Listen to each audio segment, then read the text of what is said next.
Eder. Mech. Pallister.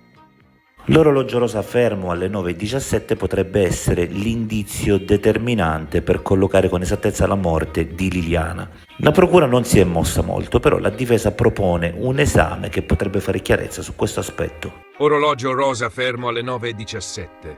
Urto fotografato o batteria esausta. La verifica che può chiudere il dubbio. Un orologio analogico che si blocca su un'ora precisa può diventare un testimone muto. Nel caso di Liliana, il quadrante rosa inchiodato alle 9:17 è molto più di un dettaglio. Potrebbe essere la fotografia di un evento acuto. Un consulente, Zorzi, ha ricordato che esiste una tecnica non distruttiva capace di radiografare il movimento senza aprirlo e dimostrare come, dove e perché il treno del tempo si sia fermato. È la microtomografia a raggi X del movimento, la cosiddetta micro-CT. Uno scan tridimensionale che attraversa cassa, quadrante e ingranaggi e restituisce la posizione reale di ruote, pignoni, assi e lancette al momento dell'arresto. È qui che si gioca la differenza tra un blocco da urto e una morte lenta di batteria. Un orologio al quarzo, quando la pila cede, di solito non si spegne di colpo, perde progressivamente coppia. Molti calibri hanno una funzione di fine vita, la EOL, che fa saltare la lancetta dei secondi a 2 o a 4 secondi per avvertire che la tensione sta scendendo. È un'agonia annunciata, non un blackout improvviso su un minuto tondo. Un urto invece può piegare un dente, far rientrare un albero fuori sede, far collidere le lancette tra loro o incastrare la ruota dei secondi. In questo scenario l'ora sul quadrante diventa davvero un fotogramma dell'istante in cui qualcosa è successo. La micro-CT serve proprio a distinguere queste due storie, perché rende visibile, senza toccare nulla, se il rotore del motorino passo passo è rimasto a metà tra due step, quadro tipico da bassa tensione. Oppure perfettamente su uno step con un ostacolo a valle, quadro da blocco meccanico. Se le lancette si sono toccate dopo uno shock, se un pignone è piegato, se ci sono residui, polvere, umidità o ossidi che hanno incollato i pivot o danneggiato l'elettronica. Per trasformare l'indizio in prova serve un protocollo chiuso e replicabile. Si parte con una documentazione esterna millimetrica di vetro, cassa e corona, cercando microammaccature, scheggiature e tracce di umidità. Si esegue poi la micro-CT dell'orologio intero, archiviando il volume digitale in modo che altri consulenti possano rianalizzarlo alla cieca.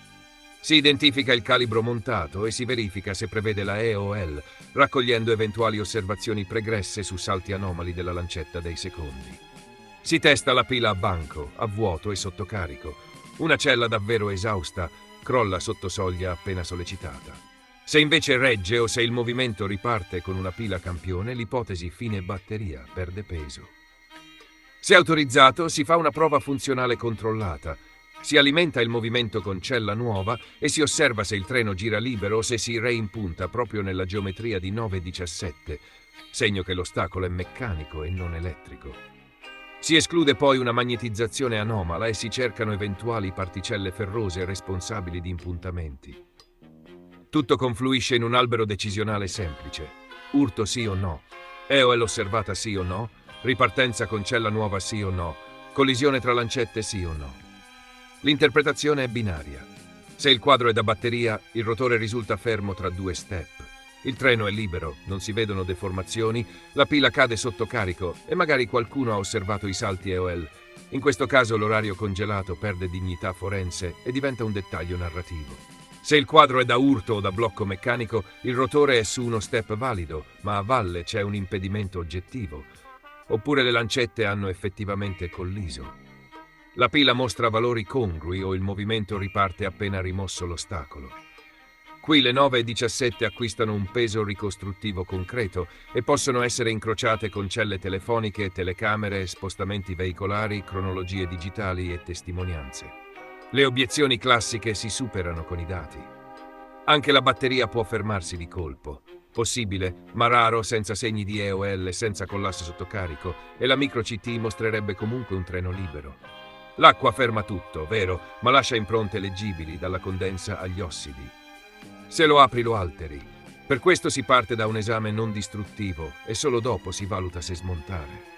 È la differenza tra ipotesi e fisica, o un dente è piegato o non lo è, o le lancette si sono toccate o no. Nel merito del caso, L'orologio rosa può ancora parlare. Finché lo scan non viene eseguito, le 9:17 restano una suggestione. Se la micro-CT dimostra un blocco compatibile con urto, quel minuto diventa una coordinata da sovrapporre al resto della cronologia. Se invece emerge una fine elettrica, l'orario va declassato. In un'indagine che pretende riscontri e non opinioni, questa non è una finezza da laboratorio. È il passaggio obbligato per capire se quell'ora sia una coincidenza o l'ultimo minuto davvero vissuto. Io, conoscendo Liliana, certamente non posso pensare che qualcuno gli abbia fatto del male, perché lei amava la vita, amava la nostra vita, quello che abbiamo vissuto per 32 anni. E quello che sia successo non lo sa nessuno. Per me la mia idea è che lei si sia suicidata, adesso bisogna capire il perché. Quindi a tuo avviso chi ama la vita tende a suicidarsi e chi non ama la vita allora cosa tende a fare? È una contraddizione di termini, certamente amava la vita, però bisogna capire cosa è successo in quei giorni lì. Capisci cosa...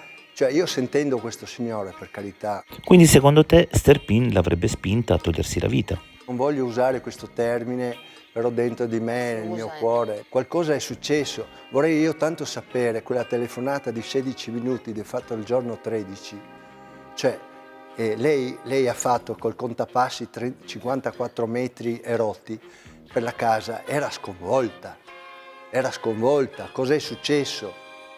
Io queste cose le abbiamo sapute dopo, capisci? Io la mattina l'ho salutata, lei è andata a portare la spazzatura, lei si è allontanata, così è quello che vediamo, quello che abbiamo visto. E allora cosa possiamo pensare? Sei il più grande utilizzatore di GoPro della storia, tanto che si dice che la Woodman Labs sarebbe pronta a offrirti un contratto di 100 milioni di euro per sponsorizzarla. Quanti modelli hai avuto? Io, come dice il signor Sterpin, la GoPro numero 7 non l'ho mai avuta. Io l'ho presa la 9, diciamo nel periodo natalizio, prenatalizio, all'inizio del mese di dicembre, forse qualche giorno prima, qua e là. Perciò tutto quello che dice è frutto della sua fantasia. Voglio dirti che per me questi periodi qua sono dolorosissimi, perché comunque anche ieri c'era il mio compleanno, l'ho passato da solo, ho avuto solo qualcuno che mi ha fatto gli auguri. Tanti auguri a te, tanti auguri a te, tanti auguri a Sebastiano, tanti auguri a te. Quello che sta dicendo Sterpin è assolutamente falso, perché io sfido il signor Sterpin a dirmi a chi ho dato la bicicletta, nome e cognome. Non è niente vero. Io ho le mie 3 biciclette a casa, sono là. Io non ho dato niente a nessuno. L'unica cosa che ho dato è questa macchina fotografica che mi ha chiesto Arturo per il figlio. Era una macchina che ho comprato a un mercatino, mi pare per 30 euro, 50 euro, adesso non mi ricordo. Ho portato a loro, ho detto guarda, si fa così, così, così, però non è niente, non c'entra niente. Io ho tutte le mie macchine di collezione, sono tutte a casa sono.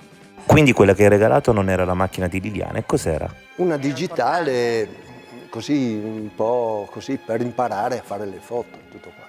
Niente di particolare, non era una macchina certamente professionale.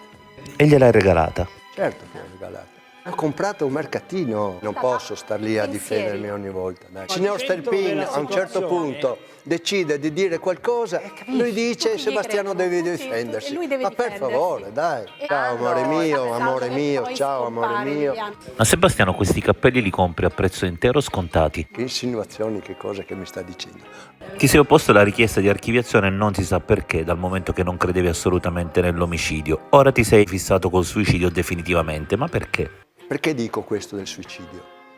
Perché a casa, questo me l'hanno detto gli inquirenti, ogni giorno venivano lì, Liliana ti ha lasciato un scritto, un qualcosa, qua e là. Ha lasciato a casa i documenti, i telefoni. Fede, la fede, cosa puoi pensare a questo? Capisci? Anch'io sono dell'idea, sono sia del suicidio che l'omicidio, però sono lì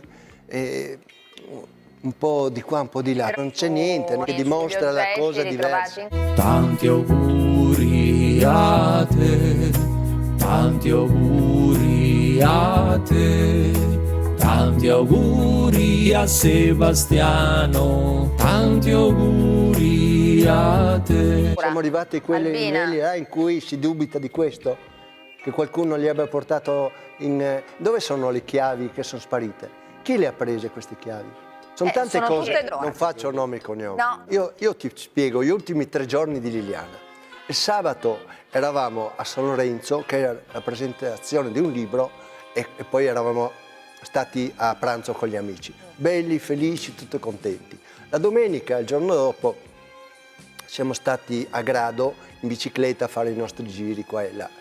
Il lunedì eravamo andati in sauna e la sera siamo andati a cena dai nostri amici romeni. Ditemi voi, che elemento posso avere io in mano per capire che Liliana non era, c'era qualcosa che non andava?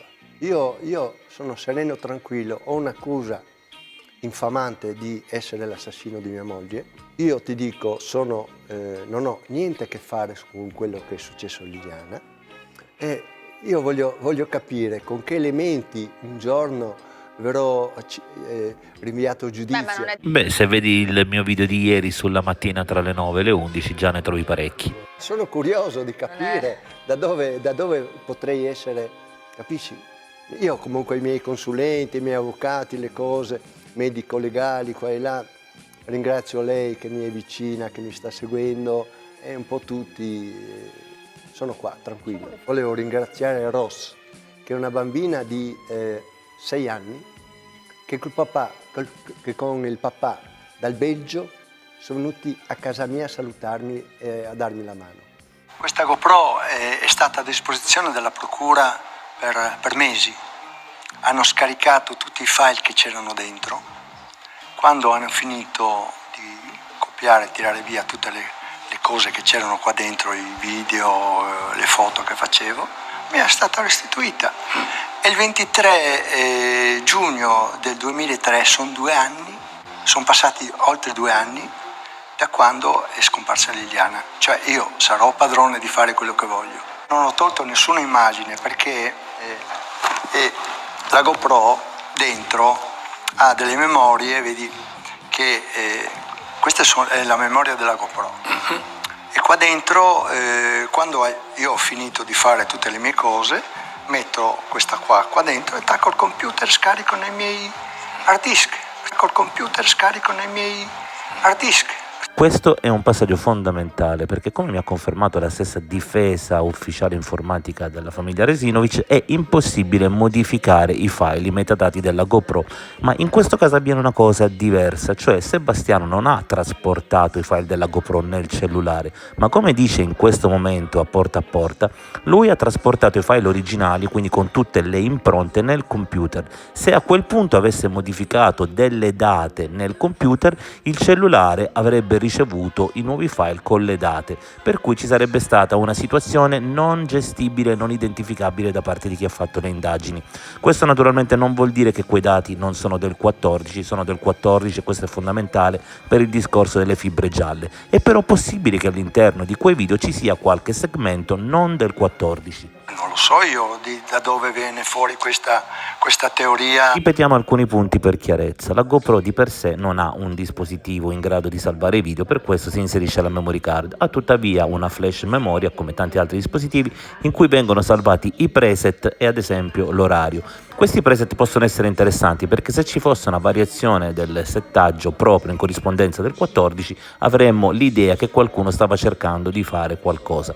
Tutto sommato questa sarebbe già una pista da seguire. Per il resto, se Sebastiano avesse esportato sul cellulare, quindi sull'app Quick GoPro del cellulare, i suoi video, l'analisi sarebbe stata affidabile e la manipolazione quasi impossibile, come abbiamo visto in un video di ieri. Invece Sebastiano esporta questi video nel computer. Nel computer potrebbe avere fatto delle modifiche, dopodiché manda questi video modificati dal computer al cellulare, che registra come data di importazione quella di quel momento, quindi non più quella nativa dei video, ma quella in cui riceve il cellulare i video dal computer. Tanti auguri a te, tanti auguri a te, tanti auguri a Sebastiano, tanti auguri a te.